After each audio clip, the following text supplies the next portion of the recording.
Hi, I'm just going to quickly talk today about strumming on the ukulele. There's different ways you can strum. You can use your thumb and just brush past the strings, so using the side of your thumb and quite lightly. You don't want to sort of push inwards too much that way.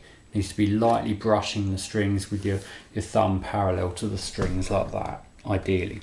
And just lightly move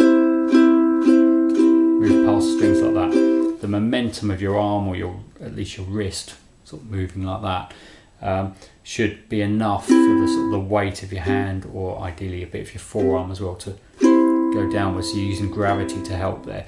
So you don't have to actually put any effort into pushing. You just let your arm, keep your arm relaxed. And your thumb's just brushing past the strings. Now when you're doing this, you can also do upstrokes, and some strum patterns, or a lot of strum patterns, will have upstrokes in as well. Most of them will. The way to do this is to think of the downstrokes as being the important ones, and the upstrokes as just being something that happens where you're moving back up anyway after every down, so occasionally you just catch the strings on the way past. Just think of it that way, and it helps to actually get the strum to sound natural. So my upstrokes are a bit quieter than my downstrokes because of this.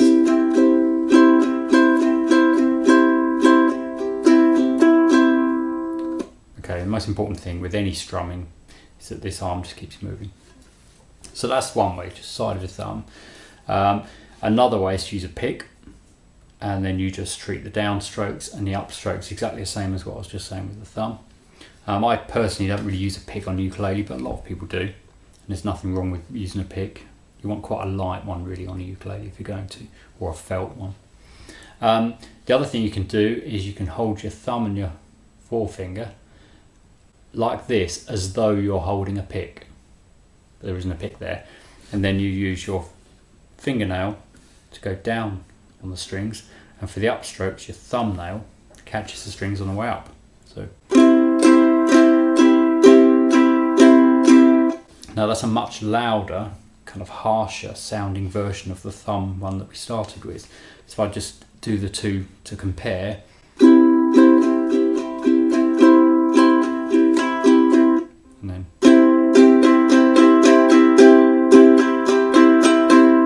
but sometimes you want that louder, harsher sound because you might be playing with lots of other people or other instruments, and you need it to project more the sound.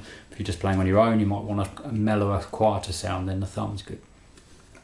Right, the third way that I sort of prefer mostly is the way you see a lot of very good ukulele players using this sort of method. There's different explanations as to how to do this. I'll just give you mine. And what it is you use the last section of your first finger. So, you know, where your finger's got the sort of three different sections to it. That top one there, so it bends at that joint. That last section is what we're using for this. And what you need to do is put your thumb on the middle section of your finger, like that. And then you're using this part to hit the strings down with your fingernail. That's the string. And up with the soft part of your finger there. So you go down on the string with your nail and up with that part. And because your thumb's resting there, this part needs to be kind of rigid. This part doesn't move, but this part is relaxed and this part can move. So it means the sound and the effect is somewhere between the two other methods I just showed you, because it's not as harsh as that way where it's a fixed thing, and it's not as mellow as this thumb one with just the sort of flesh of your thumb rather than the nail. This way you're using the nail on the way down and the soft part of your finger on the way up. But because there's a bit of movement, a bit of flexibility, it's somehow a bit mellower sounding. It's a bit like if you use a thinner pick that's got some give in it, you get a mellower sound and a softer sound than with a hard pick that doesn't bend.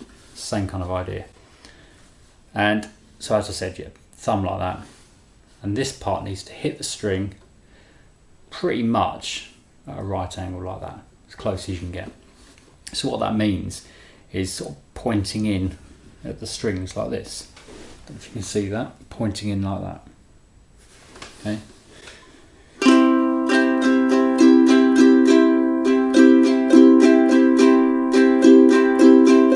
feels quite relaxed how I'm doing that, but I'm aware that my thumb is resting on here, which is stopping this part moving too much, but that end part is definitely flexing a bit.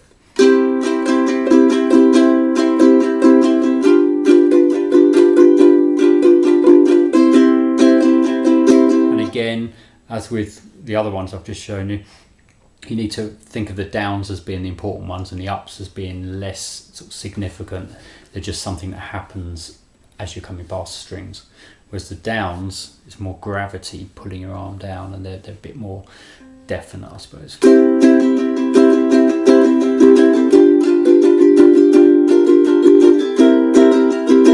And you can play around with the position on the string here.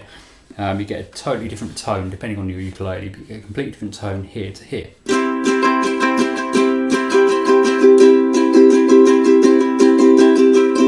And on most ukuleles, the best kind of position is just around where the fingerboard meets the body there. Certainly is on this one.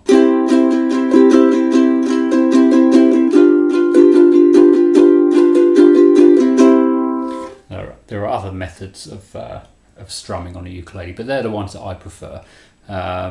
Mostly I would be using that third one with the fingertip, but sometimes I would use the thumb, the soft, more relaxed one, the side of your thumb. But the other one where you're holding an imaginary pick, that works quite well. There are others as well, but those are the ones that I sort of recommend first. Okay, any questions, please put them in the comments. And if you want to suggest anything else you'd like to see lessons on, then please do so. Thanks.